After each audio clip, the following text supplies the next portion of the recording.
여러분, 퇴직금 3억 원 있으면 노후가 안전하다고 생각하시나요? 3억이면 넉넉하지. 매달 조금씩 쓰면 되잖아. 이렇게 믿고 계실 겁니다. 그런데 오늘 제가 들려드릴 두 사람의 이야기를 듣고 나면 오늘 밤 잠을 이루지 못하실 겁니다. 실제로 일어난 일입니다. 두 명의 은퇴자가 있었어요. 둘 다 퇴직금 3억 원을 받았습니다. 첫 번째 사람, 김영훈 씨 62세. 두 번째 사람, 이진석 씨 60세. 똑같이 3억 원으로 시작했지만 5년 후 두 사람의 통장은 완전히 달랐습니다. 한 사람은 여전히 여유로운 노후를 보내고 있었고 다른 한 사람은 통장이 텅 비어 있었습니다. 무슨 차이였을까요? 마지막까지 집중해서 들어주세요. 이 진실을 모르면 여러분의 3억도 사라질 수 있습니다. 첫 번째 이야기, 김영훈 씨의 안전한 선택. 김영훈 씨는 신중한 사람이었습니다. 퇴직금 3억 원을 받자마자 은행에 가서 정기예금에 넣었어요. 이렇게 해두면 안전하겠지. 위험한 투자 같은 건 하기 싫어. 연이자 3.5%로 매달 약 87만 원씩 이자가 들어왔습니다. 여기에 국민연금 60만 원까지 합치면 월 147만 원. 김 씨는 안심했습니다. 이 정도면 아내랑 둘이 충분히 살 수 있어. 생활비는 한 달에 120만 원 정도로 계획했습니다. 남는 돈은 조금씩 저축하고요. 완벽한 계획처럼 보였습니다. 그런데 6개월 후 김 씨에게 첫 번째 도둑이 찾아왔습니다. 두 번째 이야기, 조용한 도둑 1호, 인플레이션. 김 씨는 매달 120만 원으로 생활했습니다. 그런데 1년이 지나자 이상한 일이 생겼어요. 마트에 가면 물건값이 자꾸 올랐습니다. 아니, 이 고기가 작년엔 10,000원이었는데 12,000원이야? 계란이 이렇게 비쌌나? 김 씨는 점점 더 아껴 써야 했습니다. 돈을 더 쓰는 게 아니라 돈의 가치가 떨어진 거였죠. 물가가 연 3에서 4%씩 오르면 3억 원의 실질 가치는 매년 줄어듭니다. 10년 후면 3억이 아니라 2억의 가치밖에 안 됩니다. 첫 번째 도둑의 이름은 인플레이션이었습니다. 세 번째 이야기, 조용한 도둑 2호, 건강보험료. 1년 후 김 씨에게 두 번째 도둑이 찾아왔습니다. 우편함에 건강보험공단에서 편지가 왔어요. 김 씨가 봉투를 뜯는 순간, 뭐야 이게?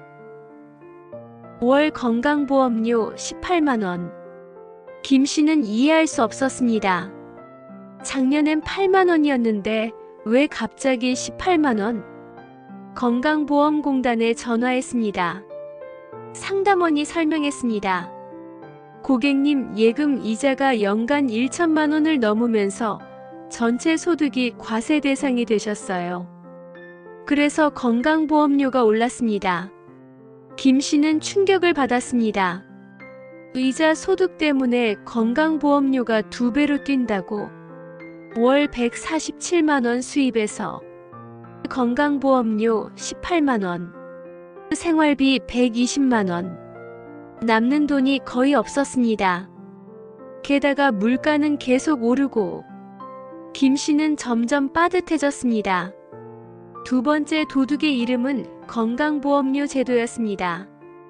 네 번째 이야기, 이진석 씨의 따뜻한 마음. 이제 두 번째 사람, 이진석 씨 이야기입니다. 이 씨도 3억 원을 받았어요. 김영훈 씨처럼 은행에 예금하고 조심스럽게 생활했습니다. 그런데 은퇴 2년 차 아들에게서 전화가 왔습니다. 아버지, 제가 큰일 났어요. 아들은 울먹이며 말했습니다. 도박을 하다가 빚이 1억 원이 생겼어요. 도와주세요. 이 씨는 머리가 하얘졌습니다. 길어? 도박? 화가 났지만 아들이 불쌍했습니다. 내가 도와주지 않으면 아들이 어떻게 되겠어? 부모의 사랑이 발목을 잡았습니다. 이 씨는 3억 중 1억 원을 아들에게 줬습니다. 이번 한 번이야. 다시는 이러지 마. 아들은 눈물을 흘리며 약속했습니다. 정말 죄송해요. 다시는 안 그럴게요. 이 씨는 남은 2억으로 다시 계획을 세웠습니다. 2억이면 조금 빠듯하지만 할만해. 하지만 3년 후 세 번째 도둑이 찾아왔습니다. 다섯 번째 이야기 조용한 도둑 3억 의료비. 어느 날 아내가 몸이 안 좋다고 했습니다. 병원에 갔더니 암이었습니다.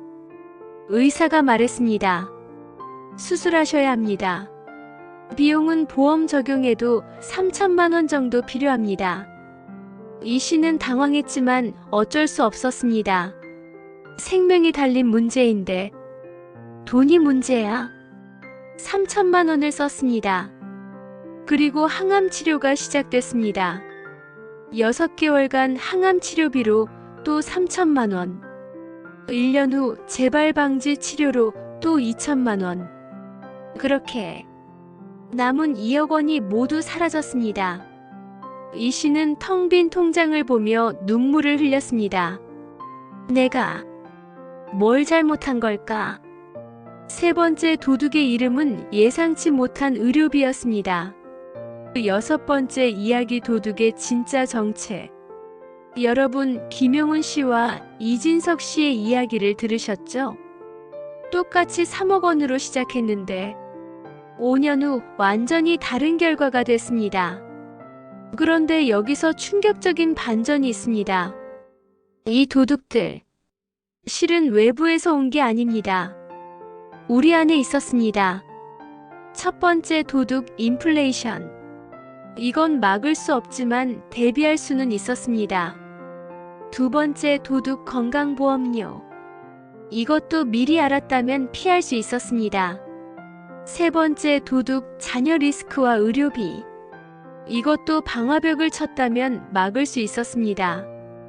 결국 이 도둑들의 진짜 정체는 무관심과 무계획이었습니다.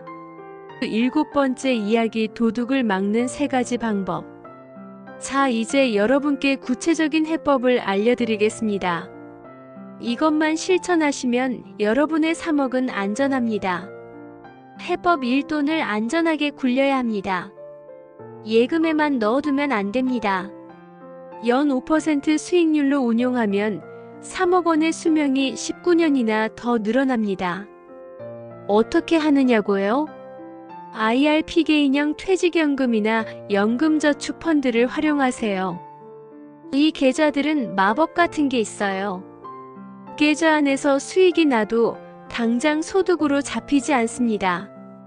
그러니까 건강보험료 폭탄도 피할 수 있고 장기적으로는 세금 혜택도 받을 수 있어요. 은행 예금보다 IRP가 100배 낮습니다. 해법 2. 노후 자금에 방화벽을 치세요. 자녀가 돈을 달라고 하면 어떻게 하시겠어요? 명확한 한계선을 정하세요. 나는 노후 자금 중 최대 XX만 원까지만 도와줄 수 있어. 이렇게 미리 정해두세요. 그리고 현금 지원은 최후의 수단입니다. 도박 중독이면 전문 상담센터를 연결해주세요. 사업 실패면 재무 상담사를 소개해주세요. 돈 대신 길을 알려주는 게 진짜 부모의 사랑입니다. 그리고 의료비.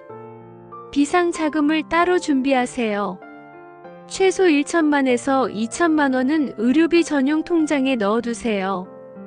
해법 3. 자산의 균형을 맞추세요. 리밸런싱.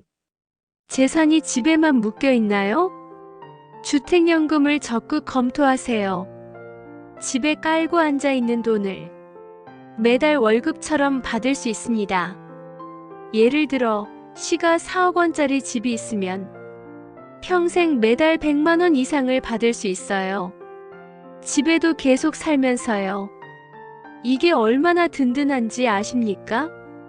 갑자기 의료비 필요하면 주택연금이 방패가 돼줍니다. 생활비 부족하면 주택연금이 버팀목이 돼줍니다. 한국주택금융공사에 전화해서 상담받아보세요. 마지막 이야기 당신이 보안관입니다. 여러분, 김용훈 씨는 지금도 빠듯하게 살고 있습니다. 이진석 씨는 지금도 아내 병원비 걱정에 잠을 못 잡니다. 하지만 여러분은 다를 수 있습니다. 오늘 이 영상을 보셨으니까요. 이 도둑들의 정체를 아셨으니까요. 그리고 가장 중요한 진실.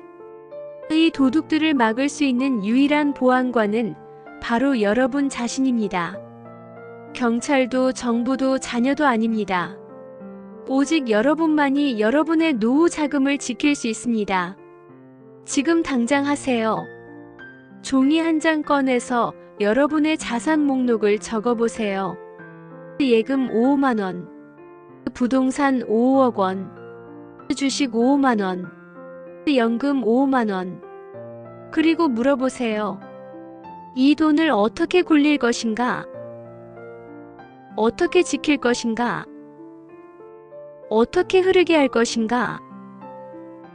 이 세 가지 질문에 답하는 순간 여러분의 노후는 안전해집니다. 여러분, 3억 원은 큰 돈입니다. 하지만 준비 없이는 5년도 못 버팁니다. 오늘 배운 것 꼭 실천하세요. 1. IRP 계좌 만들기. 2. 자녀 지원 한계선 정하기. 3. 주택연금 상담받기. 이 세 가지만 하셔도 여러분의 노후는 완전히 달라집니다. 조용한 도둑들이 여러분의 돈을 훔쳐가기 전에 여러분이 먼저 움직이세요. 여러분의 안전한 노후를 응원합니다. 노후 자금 지키기 긴급 체크리스트. IRP나 연금저축펀드 계좌가 있는가? 자녀 지원 한계선을 정했는가? 의료비 비상 자금을 따로 마련했는가? 주택연금 상담을 받아봤는가? 자산을 예금 하나에만 몰아넣지 않았는가? 매년 자산 상황을 점검하고 있는가? 오늘 당장 확인하세요. 제 영상들이 당신의 존경하는 인생에 조금이라도 도움이 되었으면, 제 글이 작은 도움이 되었다면 댓글과 구독, 좋아요 부탁드립니다. 구독, 좋아요는 다음 영상 제작에 큰 힘이 됩니다.